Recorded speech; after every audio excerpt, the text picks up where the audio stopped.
you got your own monsoon going on out here, and you braved it to be here. So I really appreciate you coming out and seeing the movie this way. I was just saying, Chris Nolan, as a board member, fought very hard to get this theater up to specs, and it looked and sounded just the way it ought. It sure did, better than Amazon Prime.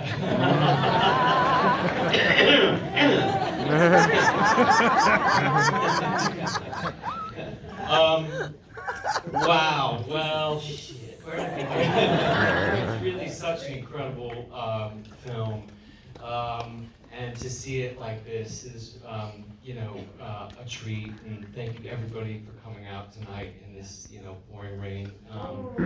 It's kind of, you've had a remarkable career. But to get to this point and just suddenly swing and make this remarkable film, it's kind of great, When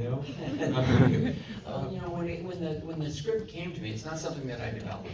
Okay. PJ Van Sandwyk, I think, is here, one of the producers, developed this. He also produced the documentary that came out last year, The Rescue. Mm-hmm. And so they developed it, and it was a terrific script. Yeah. William Nicholson, and when I read it, like a lot of people, I followed the story and I felt great about the outcome, but I had no idea about these details, Right. with all the twists and turns, and so I immediately looked him up to see if he was bullshitting the whole thing, because I knew that wouldn't do, but. I realized that there was everything in the script and probably more, when it turned out there to be more through the research. And from doing movies based on real events, I've just recognized how much you can discover and apply. And in recent years, even directing the documentaries, which I think informed this to an extent. But I also was very daunted by it. Yeah. The cultural aspect was something that I recognized was a huge responsibility and a challenge for me. But I also felt that I had a lot of filmmaking experiences behind me that would, allow the possibility of realizing the potential of a story like this. And I just felt that the themes were so relevant to today. That what they proved, the real people. Mm-hmm. Is this object lesson in what is possible through that kind of cooperation, and the way they sort of depoliticized it and just addressed the problem. Also, as volunteers, see, I was knocked at Apollo 13. That's a story of people applying what they know to sort of a level that they never expected would be demanded of them. Yeah. But nonetheless, they're applying what they've trained themselves for. Sure, the divers were experts, and there were a lot of people, committed, experienced people, but they didn't have to be there. They didn't expect triumph. They expected to feel horrible when it was over and deflated, and yet they just committed to this idea. So I just felt that, challenges aside, competition aside, because I knew there were documentaries and other films and TV shows and things like that were in development. I just felt it was an opportunity to actually say something with a film that could also be suspenseful and engaging. Right. So these guys, I mean, how they're cut from a different cloth. It seems like their pulse beats differently than the rest of us in the world. Yeah. Is it pretty? Certainly in a cave it does. Right. I mean, they're kind of either just sort of seen from a whole other time, in a way. I mean, is it an accurate portrayal to a certain extent? Very. Their personality? Very. Well, Rick Stanton was one of our technical advisors. And that's Vigo. And that's Vigo. Yeah. So, and that was something that Vigo really wanted. He wanted access to Rick if Rick was willing. Yeah. And even with COVID, they managed to do a lot of FaceTiming and Zooming, and Rick eventually turned him on to some cavers in Spain, which is where Vigo was, and he thought he could go check it out. And before he knew it, he was in a cave underwater, and it scared the hell out of him. He didn't tell anyone in production. He just did it. That's kind of Vigo-ish. But but he relied a lot on Rick, you know, first and foremost for the accent, but so much more Yeah. about the behavior, the relationship with John, Colin Farrell's character. Yeah, talk about that, because, you know, by the way, Colin Farrell just. What a if year. He keeps on giving. Unbelievable. You know, like, I mean, really remarkable. He's just,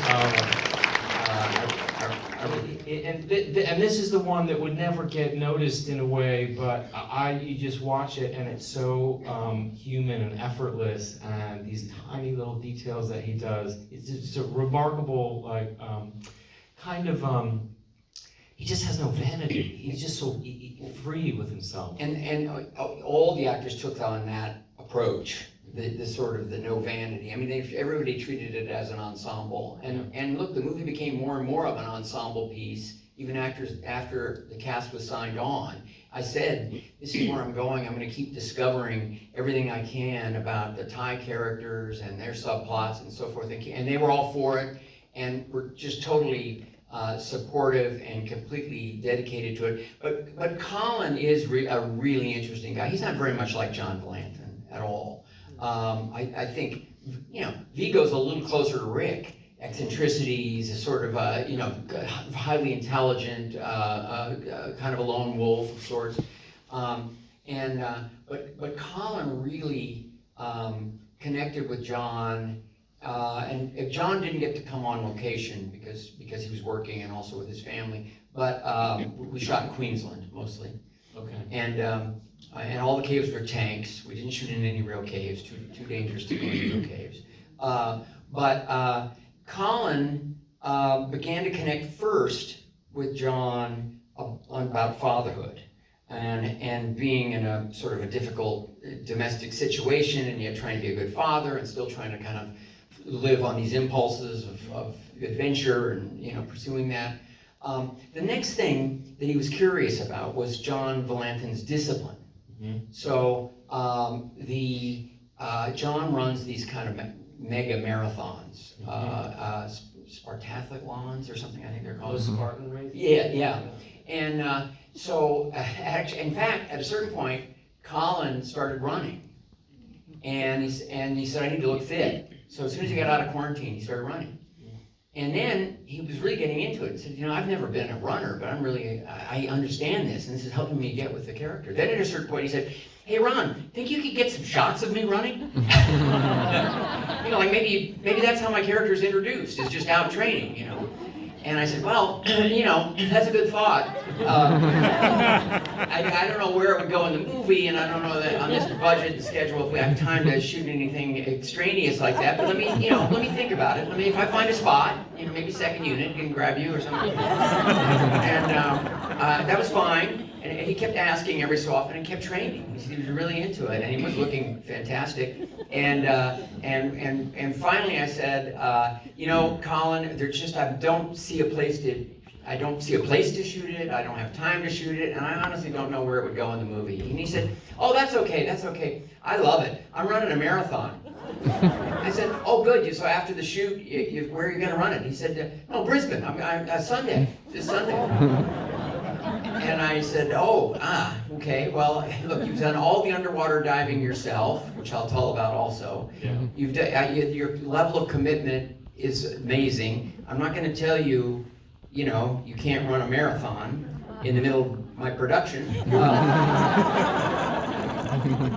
I will say that, you know, Monday is kind of a tough physical day coming up, and it's you, and I'm not going to be able to change that. And he said, oh, no, it'll be fine. And he did. He ran the marathon, and he finished. Viggo was there at the finish line. Others to cheer him on. It was a great moment for him. And you know, and the next day he showed up, and he was on time, and his stuff was physical, dragging the tanks over the land and the water. And Colin was fucked. It was a disaster. But he didn't miss a beat. I wasn't torturing him. I think I got him out maybe like 20 minutes before wrap. I got him off one setup early. But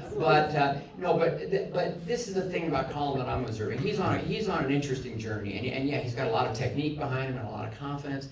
But he's finding within these projects, he's asking questions. He's a keen observer, and he felt like he grew a lot by sort of being John Volanthen. But Joel Edgerton brought so much to it as well. Yeah, absolutely. I mean, it's another fantastic performance. That dynamic has got to be so interesting amongst these divers. You know, the kind of the way that they talk about him before he gets there. You know, why we're bringing him in, Yeah. and then his sinking feeling of like, that's why you guys invited me to the party, Mm-hmm. right? Because I'm the one with the drugs. He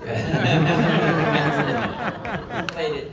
Yeah, he played it beautifully, and we didn't have access to all the individuals in any sort of formal way. We had rights and access to certain people. The real Tanet, the guy on the mountain, we learned so much from him, including the bamboo splitting, which was never anything that we knew about until he explained that an old guy had helped him out, and I said, well, that's going in. But it was remarkable. Joel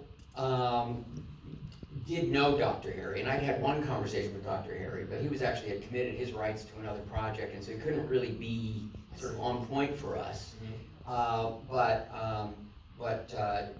between Joel's just interactions with him and so much sort of public access to the story, Joel brought so many details and nuances, including that little scene where he comes out and they say 4 for 4. Mm-hmm.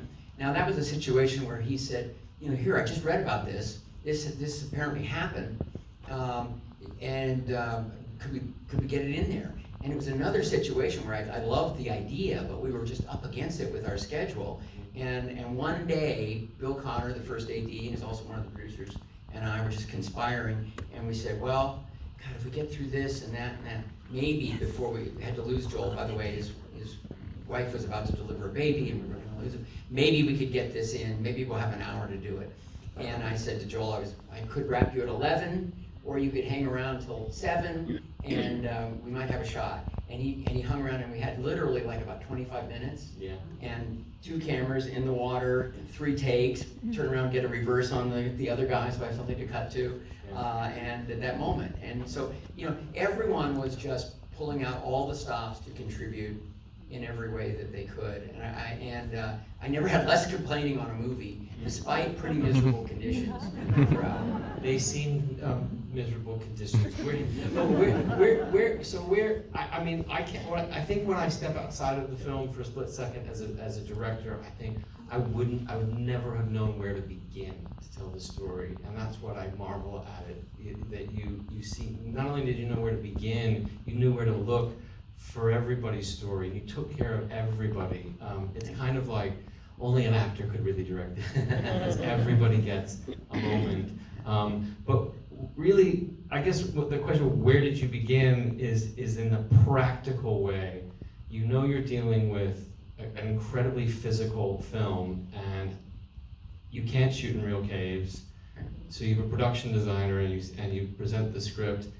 How do you say, what the hell are we going to do, and how are we going to do it? Where do you start? I mean, it's kind of a multifaceted start. Once we knew, we had a company, MGM wanted to make it. Right. We had that support and from Mike and Pam, and we went at it. Bill Connor's an AD that I worked with many times. He's also a producer on this one as well over the years. He had also done Life of Pi. Okay. And so we were talking a lot about tanks. They built those tanks. Right. So we kind of always had an instinct that we need to do bespoke tanks. Yeah. Went to Molly Hughes, who I'd worked with once before. She had only done kind of small films as a production designer, but she trained under Stuart Craig, doing all the Harry Potter movies. Yeah. And I knew she could handle the scope of it, and she just has a great eye for both character detail, and everything that environment can do in terms of feeding characters. And I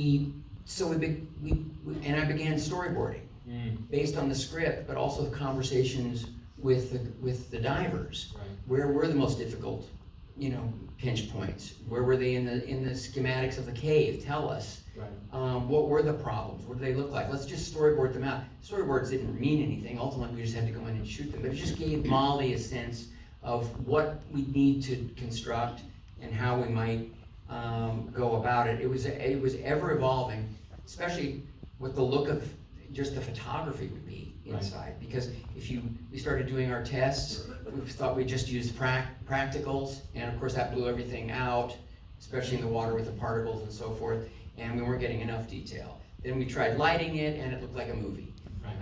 Then we tried overhead soft, but that didn't seem like a cave either.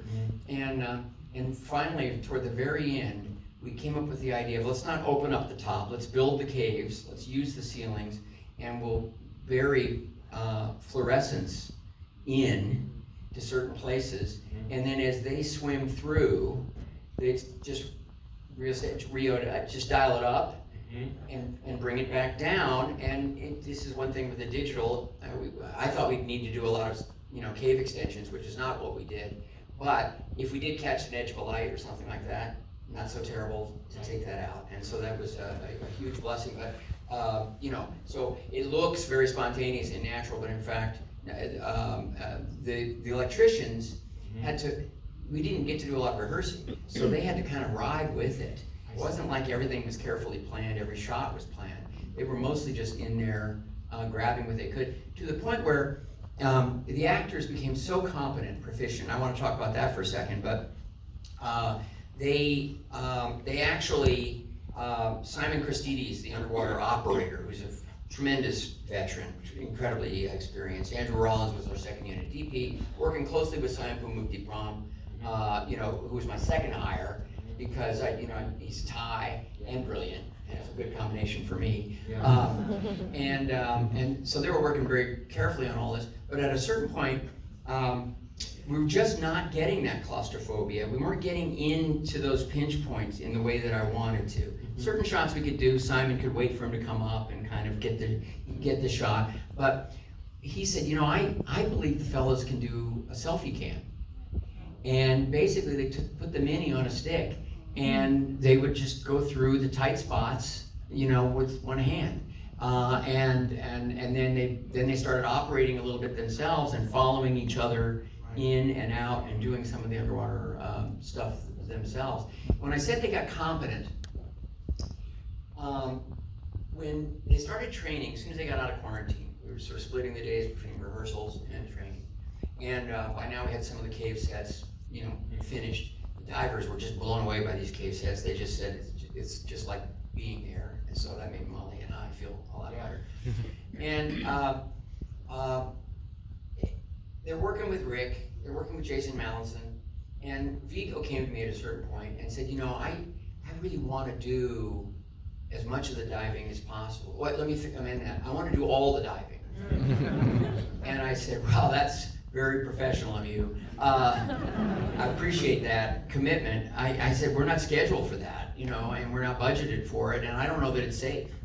And I've always assumed it's not safe, and we're gonna have doubles, and I'm gonna find the shots and put you in, and I know, you're gonna be in there and under a lot, so therefore the training's important. And he said, I think I can do it, and I think it'll make a huge difference. And it's so particular that now that I've learned the technique, and Colin and Joel, and we've all learned the technique, I think it really reflects our characters. Colin was right there with him, supporting the idea. And I did go to our second unit team and our safety team, and a day or two later they came back and said, no, they check out. They can do this. But there was the scheduling issue. And so they voluntarily said, well, if you'll stagger the water unit, I'll go anytime I'm not shooting with first unit. Water unit was lined up. I had video constantly between both. I see. And then weekends, we'll go. Oh geez, are there people here from SAG or Canada? We ultimately adhere to every single rule, I'm sure. What happens in the cave stays in the cave. Again, people were just fully dedicated to maximizing this, and it, of course, it only intensified when we all came out of quarantine, And now the Thai cast is there, the boys are there. It's not like we could hang out. We didn't get that socialization because we were still under those guidelines. But at work, we were seeing each other. And of course, the importance to the Thai cast was palpable. And we all wanted to live up to that. The one thing is that, you can't just do literal translations. It has to be actual conversation. And I've made some mistakes over the years with that, but I've learned to kind of trust actors, work with them to make sure, this is not just an academic translation, it's a scene. And so I had a couple of consultants who ultimately became co-producers, who came in. One's a writer-director, the other one's a writer-producer, and they also became really cultural consultants to help us even when the attitudes of the characters were depicted in a sort of a non-Thai way in, Bill's interpretation of what might have happened, or my own. But Thai culture is very hierarchical, and it took a while during the rehearsal process and even in shooting for them to recognize that I really wanted to deputize them. I really wanted them to raise a hand if something felt false.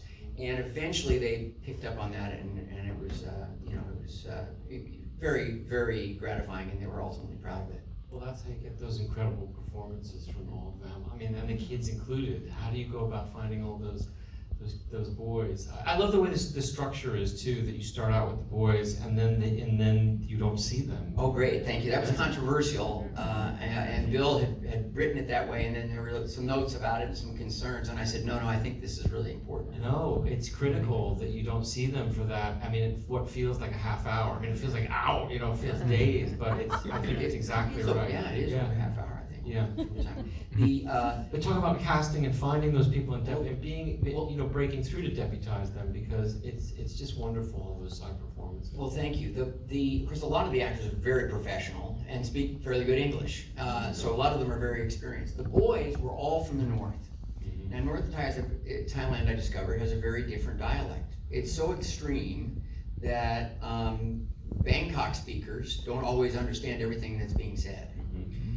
So when I recognized that, and I was actually told by, both Raymond and Billy, that our Thai co-producers, they said that, even in Thailand, we don't always acknowledge this. But I said, I think we must. I think we have to, because Northern Thailand is a particular region. It's tough. I just wanted every bit of authenticity that we could muster, and. So then I realized, not a lot of what the boys have to say is actually scripted. There's going to be a lot of improvisation. Yeah. We got to get boys from the north, because if they ad lib, they've got to ad lib in the dialect. Yeah. And so I sent Billy there. He's the director of the two, and to work sort of one-on-one with the casting. So we're looking at these videos, and we didn't cast kids to character, but we cast kids who we thought could do it. Then during quarantine, started working with them, and Billy was like playing theater games with them and getting them all to bond and play video games and stuff like that and hang out or turn the lights off and imagine that they're in a cave for a half hour and all these sort of actor exercises, and was really, teaching them. When they got out of the cave, that's when I began to sort of be able to work with them, observe them, and that's when we would assign parts. And then the kids who were a little more adept at dialogue and were improvising and so forth got the bigger parts, and we sort of worked it out that way. But we still didn't quite know what it was going to be like. And the very first day of shooting, we were boxed for production reasons. We were boxed into having to do the scene where Viggo and Colin arrive in the cave and first see the boys. That was the first day? First day. So I said, well, okay, we'll start over the boys' shoulders and shoot the coverage toward the veterans, and and let the boys find their way. But the very first shot, I learned so much in the very first shot. I had to kind of 3 cameras, because we took the back out of the cave. Molly had built it so we could get camera portals various spots. Had a camera on an arm that got the shot of this kid, with his dirty bare feet walking into the foreground. And then it pulls back just a little bit. and B camera over to the side, and then Sayampu said, I said, you operate, don't you? And he said, only because my movies are so cheap. I'm not really good. I don't think so. And I said, well, sometimes maybe a third camera? He said, okay. And on that very shot, I said, just, go find a place and just go do whatever you want. And he did this great shot that's in the movie. It's on the coaches, as the coach tentatively moves forward, and then it just shifts around, focuses on the coach, rolls back, nails the divers. It's in the movie. And that first shot, and then the take went on. I told Colin and Vigo, I said, I don't know how long the boys will be able to keep it going. We'd rehearsed and so forth. Yeah. We made it through the whole take, and Vigo came over and said, it's like I'm not gonna have to act in this movie. I'm in the cave, I'm with the tanks, I'm underwater, the boys are the boys. And so a lot of that careful preparation really added up. And that's ultimately the way we approached everything in the film. It was about creating that environment in as much detail as possible and then just inhabiting it. I wish you'd never told me you took the back out of the cave. I mean, I know you were in the cave. I hate hearing that, because for sure I thought, God, it's pretty great they went to a cave. It really is so remarkable. I think it has to do, well, the nature of all of it is so wonderfully done, but all the kind of debris that's in there as well. I kept thinking, like, that's the sort of magic trick, is getting the right debris, just thin enough that you're still seeing stuff, but you talked about that. Yeah. I did think that with the acting in the film. I thought they're not putting anything on top of it. They're really letting the story do the work and be inhabiting these bodies, and it's what's pushing the story along. But what really pushes it along is your hand in navigation of the ups and downs. It's a story that at its worst could just be too much to take. And there are moments, I remember feeling, absolutely choked. But you have this great skill of letting us breathe for a moment and then bringing us back, and just the pressure gauge of it. So I guess the question is, how much were you aware of that as you were shooting, or how much of that is discovered in the editing room? I think a lot of it has to do with music and sound design as well. Yeah. I don't know. Is James Wilcox here? Did he show up? Is James here? James, what did you do? Stand up for a second, James. James is our editor.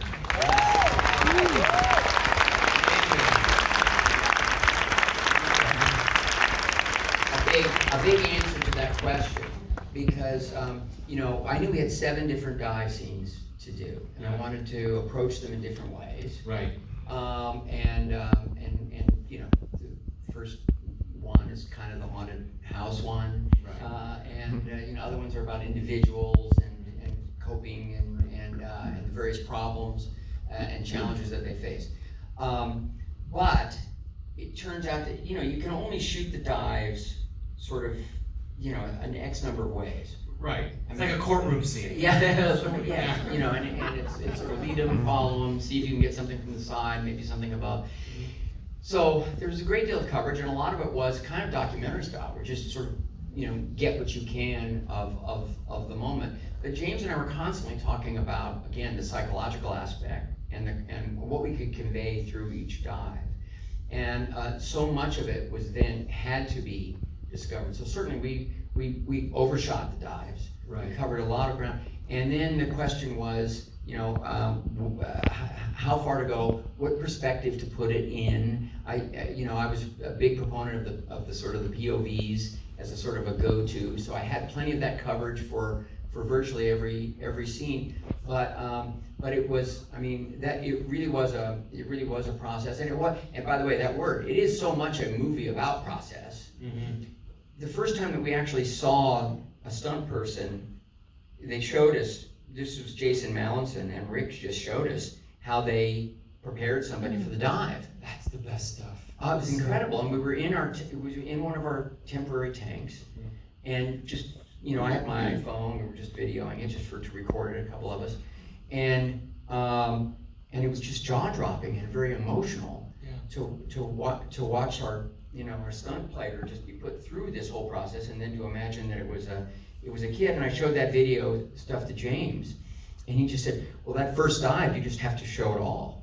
Right. And we began, and so I really covered that thoroughly so that we could be very meticulous about that. And Ben Wallfish was great with me, you know, as he was the composer. Mm.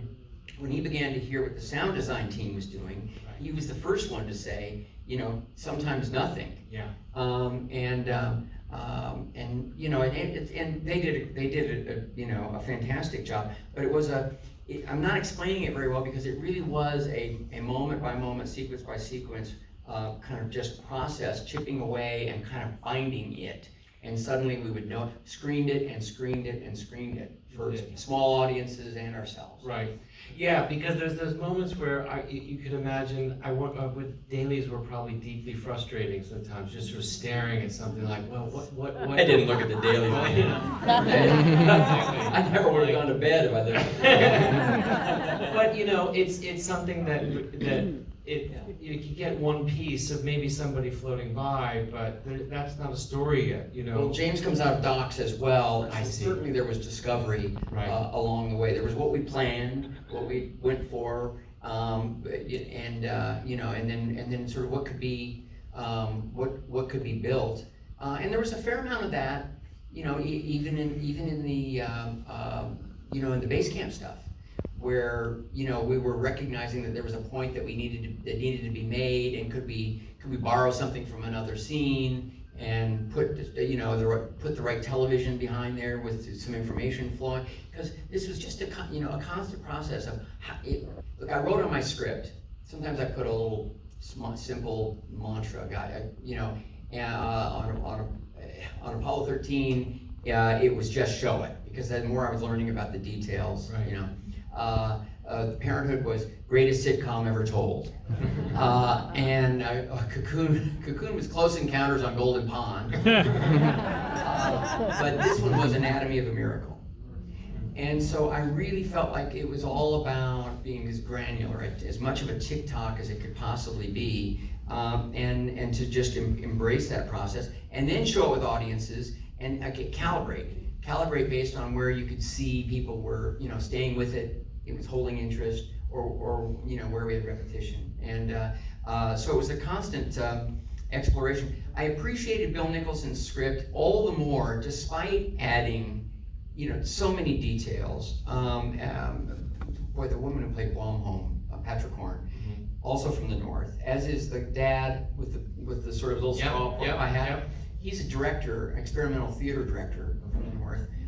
Done some acting. Both incredibly helpful, especially in terms of the spirituality of the region, which we had as a kind of a placeholder, but what the fuck did we know? You know what I mean? And they did, and really guided us to sort of go at that with detail, you know, and integrity. And it was just an ongoing journey of discovery, all in support of just helping audiences understand, you know, what it might have been like to be alongside these people committing themselves to this rescue. It's so remarkable. You think of these close-ups of those beautiful red bands, and then you think of the close-up of a fucking water bottle that is going to help them, you know, float. It's all those details that adds up. That you get restores your faith in us doing good things. It's a great story, and again, they gave us, well, you know, they gave us a great gift, and I it sounds a little corny, but I hope they make every mini-series or movie or doc that they could possibly make on this subject, because any way people can find themselves to knowing more. A lot of great books written, by the way, that are really interesting, different vantage points as well. I thought everything at the camp was so skillfully done. It was almost like, I did break out of it for a second. The second time I saw it, I thought, God, he's got a good first AT and crew there. Where everybody just looks like they are not acting. They're just behaving and doing stuff. That guy's smoking a cigarette. Everybody was doing something. It was like, God, this looks like a camp that's really going on. You know, there was no bullshit crofts like somebody wanted to do something. I gotta tell Bill Conner. Well, let me tell you. So I started. This went back to I think I did this the first time on Rush. I built a reel of racing footage, you know, and also stuff from the 70s. And I put it on a monitor, 3 different monitors, and I just put it on a loop and had it run constantly. And then I had everybody from the art department just paste up every color Xerox of everything cool that they had. And, you know, it just helps everyone, I found it sort of helped everyone immerse in what was true. And I certainly applied that process here. And what Bill and his team, Woodrow Woodrow Travers, fantastic second, soon to be a first, I'm sure. They would build out these, they called them vignettes, and so we would be looking at this footage, and I'd be able to say, here's an interesting behavior. Or they would do a little research and say, you know, here's what they would sometimes do. And then it was a matter of getting our background folks in, not just getting them wardrobe, but getting them schooled. Yeah. So when they were unwinding hose, they were unwinding hose. Yeah. When they were hooking something up, they were, you know, they were handling the tools that mattered. And you know, so thank you. I'm going to pass that one. It makes all the difference. Or by the way, even if somebody's just on their phone, you know, just in the middle of all this tension, they're you know, it's a long day. Every little thing was right there. It was a pretty tough schedule too. What was it? It was 52 days, wow. Both units combined. Yeah. You know, they were always going simultaneously. And then we did a few days of sort of dialogue stuff in Thailand, which I wasn't able to go for. I had to do it remotely. But Sayampu was there, and the cast had been already pre-rehearsed. And then about a week or 10 days of sort of drones and beauty units and stuff in the mountains, and just to try to get the weather and all that. So I was frustrated I didn't get to go. But it was with the large cast and dealing with the language, because there always was a matter of turning to consultants and saying, is that are they saying what I think they're saying, and did they say it well, and invention, because every day we were still learning something new and still finding ways to just pack it in to try to just yield as much insight and information as we could for audiences. Have you been able to show the film over there or have that experience? I haven't gone, but I was nervous as I could possibly be going into our press junket days, in which were remote. But I was so grateful. I mean, they responded so positively to it. It was a great feeling, and we've gotten great feedback from the cast. They're all very proud of it. I know this is a kind of philosophical question, but could you have made this film 15, 20 years ago? Because there's some part of me, I'm going to answer it for you. It just seems like all the experience that you have. I wouldn't have made it this way. I agree. I mean, first of all, 15 years ago, we wouldn't have had this much Thai spoken in the movie, let alone the first 10 or 12 minutes of the movie. Sure. I mean, that would have been a huge fight I would have lost, I'm sure. Or caved on, you know. When we tested the movie, and it tested really well, it's the highest testing movie actually in terms of preview audiences and that kind of thing. And we were driving to Orange County for the test, and I thought, oh my God, 12 minutes of subtitles to start the movie. Right. What can I, you know, are we gonna have walkouts? What's gonna happen? And it not only tested well, but you could just tell that, and thanks to probably largely Netflix and a little bit of Amazon, people have learned to read subtitles. There's a cultural gain there, you know, as an insight. Yeah, so I was gratified. They're just so small on the TV, though. The doc experiences have mattered. You mentioned the performance, and I felt like, look, it's such an emotional story that the last thing in the world we should do is sentimentalize it. Yeah. We're celebrating something underneath it all, sure, but we must not, if possible. So the music and also the way we were playing. It's also the guys. When you see, you know, and there's a bit of stoicism with the Thai people as well. But I made a documentary a few years ago about the fire in Paradise, California. Rebuilding Paradise, it's called. And it was, we just embedded, and for a year we sort of, the town was 90% burned and to the ground. And I wanted to just see what the recovery would look like. And I learned a lot. I learned a lot about people. And I also learned a lot about people coping and emotions. And sure, we had interviews, but we also had a lot of people's personal footage or footage where they didn't know we had cameras rolling at group meetings and memorial services and things like that. And a little different than the way you might stage it dramatically. Right. Sometimes more emotion than you'd expect, and sometimes less. And it sort of kind of awakened me to a kind of or a reminder to look at these things and don't always do it the way you remember having seen it, in a movie. Yeah. So it's all these things continue to provide just an opportunity to learn and grow for me, which sounds a little corny, but I really love it for that. And by the way, what else am I going to do? Right.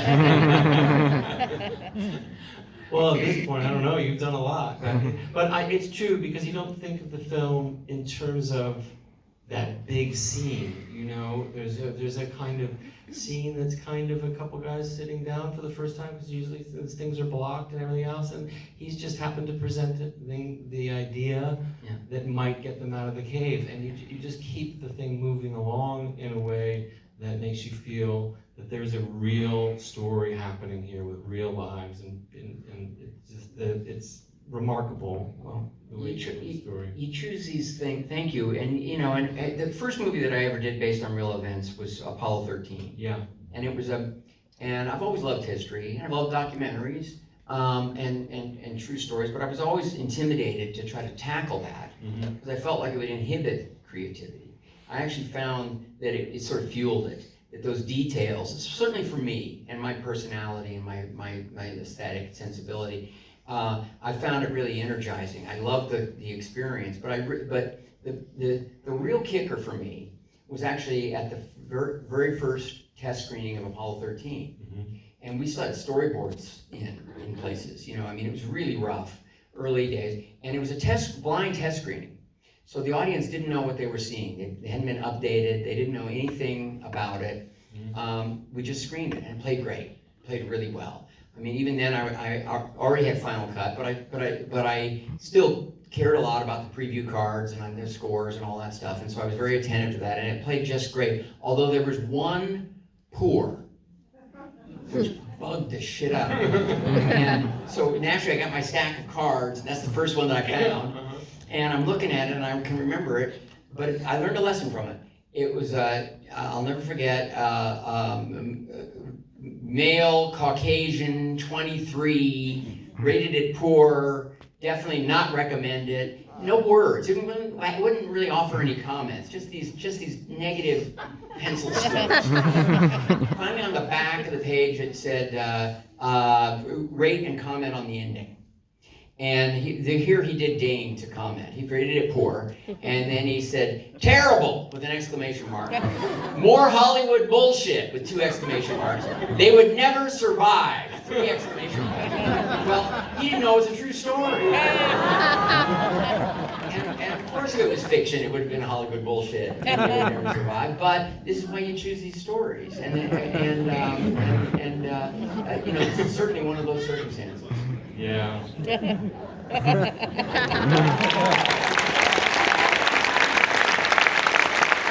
you, everybody, for coming out.